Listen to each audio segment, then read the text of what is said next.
We were hired, we were engaged to design Lincoln Park Center when it was originally built in 2001. It's a 3-building retail complex on the north side of Chicago, and the anchor tenant was Borders Books. They had a large 24,000 square foot, 2-story store right on what is generally considered the A corner for retail on the north side of Chicago, the corner of North and Halsted. We designed the center, it was constructed and opened in 2004 with Borders as the anchor. And then in about 2010 or 11, Borders went out of business and the space was left vacant. Just after that, the original developer, our client, sold the center to a different developer, Acadia Realty Trust from New York. They purchased it, and their goal was to enhance the value of it, and that meant finding new tenants.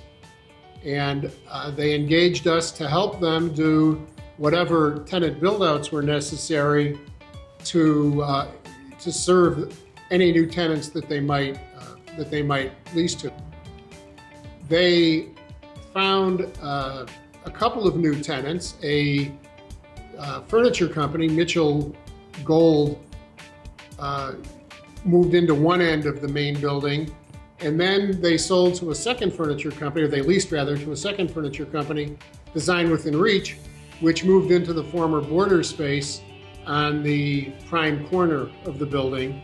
And we were engaged to work with Design Within Reach's store designers and come up with a new facade for the Design Within Reach store that fit their aesthetic and fit their marketing. And that's where we became involved with reskinning the building with a new metal skin.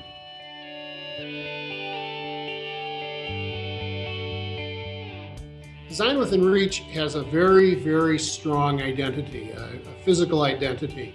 All of their stores are designed by the same design firm, and they all use the same palette of materials, although they vary, of course, by location, by size and shape, and whether they're on a main street or on a less busy street.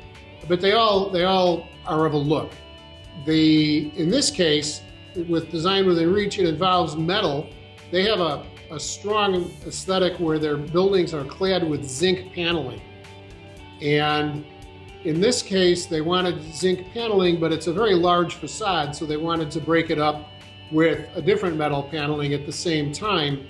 And they were looking at using a corrugated steel.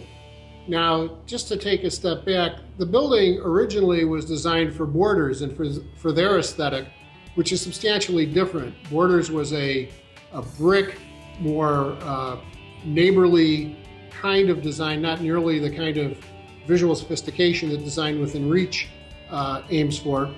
And so we had a brick building that had a tower, a tall tower, a 3-story tower, right at the prime corner. And it was round. It turned the corner with a large radius. When Design Within Reach came on board, there were 2 issues. One is the idea that we were going to reclad the building in metal. The other was that we were going to somehow deal with the curved corner and with the tower. And happily, we were able to take the tower off. We cut the 3rd story, which was merely a facade, off of the building, and then clad the curve in metal, in zinc paneling and in ACM, Alucobond. The real design issue was that Design Within Reach really wanted a corrugated look, a look that involved a very linear, horizontal linear corrugation, and we couldn't find anybody anywhere in the country who could bend plain steel corrugated panels to the shape of the building and in the design detailing that Design Within Reach really wanted. We worked with their designers and worked long and hard to try and find a way. And then we found that Alucobond could be fabricated to do exactly what we wanted it to do. It satisfied Design Within Reach's desire, and it satisfied our aesthetic desire, which was something a little crisper, a little more tailored than a corrugated steel panel. I really can't say enough about Sobatech, the people that fabricated it, designed and fabricated it, and AE Architectural Panel Systems, APS, who installed it. They really helped figure out how to do it and how to make it work. So that was a little bit of a technical push for us. With two things. One is Plus is required for Chicago's fire codes. It's a given in the city. The skin itself was also chosen. I think we were the first ones to use the natural stainless panels, and that was, I guess that was our choice. We wanted a metal, we wanted it to reflect the zinc paneling that was a given, the Rhine zinc paneling that was going on other portions of the building. We wanted it to also to stand on its own, to be not a contrast, but a complement to the zinc panels. And we looked at painted panels, we looked at aluminized panels, we looked at all sorts of things, and then all of a sudden, this natural stainless product came on the market, literally when we were designing the building, and it was absolutely the right material, perfect material for our choice, for what we wanted it to do.